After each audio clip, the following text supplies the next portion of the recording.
Oh, time flies, doesn't it? Seems like yesterday that the Grey Cup champion was crowned, and now here it is. Not only a new season, but the first 5 weeks, the first quarter of the season is over. Um, and what a first 4 weeks it was. First off, in the West Division, there's an unbeaten team left in the Canadian Football League. The Edmonton Eskimos are 4-0, though the last win wasn't easy. Um, they were playing against the winless Hamilton Tiger Cats, and they needed the last minute or so to take the lead and keep Hamilton at bay. So, and Edmonton ended up winning 31-28 and to remain unbeaten. Again, they're the only unbeaten team in the league, and and lead the West Division at 4-0.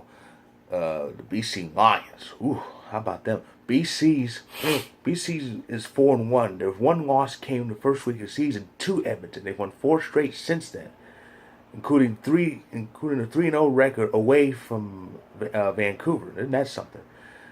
And the Stampeders, are off to another good start. Remember last season.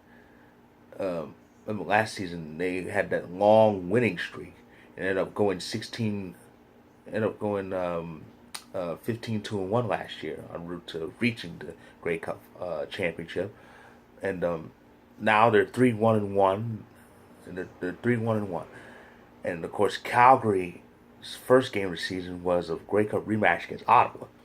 The season opened in Montreal with the Rough Riders and the Alouettes playing each other, two of the three teams that missed the playoffs last year. And but the next day it was the Grey Cup rematch, and nothing was settled then. The game ended in a 31-31 tie, and the first 2 weeks it was Calgary versus Ottawa. That game was in Ottawa, and when the Red Blacks went to Calgary, Calgary ended up winning. But even so, the last 5 games, the last 5 meetings between these two teams, 3 of them have gone to overtime. 2 ties, and of course the Grey Cup game that took place last November with Ottawa winning. Speaking of Ottawa, the Red Blacks appear to be suffering from Grey Cup hangover. It took until last Wednesday for them to get their first win of the season. After that opening week tie, the Red Blacks lost. The Red Blacks lost 4 straight games. Not 4 straight games. Sorry, they lost 3 straight games before finally picking up a win against the Montreal Alouettes at home last Wednesday. To kick off Week 5. They also ended Week 5 in Toronto, and the Red Blacks suffered a heartbreaking loss to the Argos. A last-second field goal by Lirim Halarahu gave the Argos victory. And how about them Argos, huh? The Argos, as in the Montreal and Saskatchewan missed the playoffs last year. Toronto also missed out, and the Argos. The Argos haven't been getting to the playoffs lately, but here it is, the first quarter of the season, and guess who's leading the East? The Toronto Argonauts. The Argonauts are leading at 3-2, with 3 of the wins coming into the division. You need to win your divisional games. Um, the Argos season opened at home with a win against Hamilton, and the other 2 divisional wins were against the Red Blacks, winning it. The first win in Ottawa, and the second win coming this past Monday. So Toronto is in first place, Montreal is in second, Ottawa is in third place at 1-4-1, and the Tiger Cats are in the bottom of the division, still looking for their first win. And of course, this is the Argos' first season under new head coach Mark Trestman. Of course, NFL fans, especially this NFL fan, remembers Mark Trestman used to coach the Chicago Bears, and a lot of idiot Bear fans tended to blame him for the Bears' problems when they knew good and damn well that their that all of their problems could be blamed on the idiot wearing number 6 throwing the ball to the other team constantly.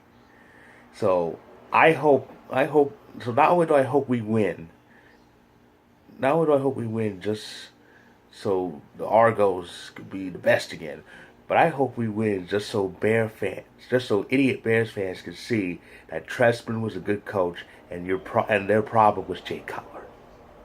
But anyway,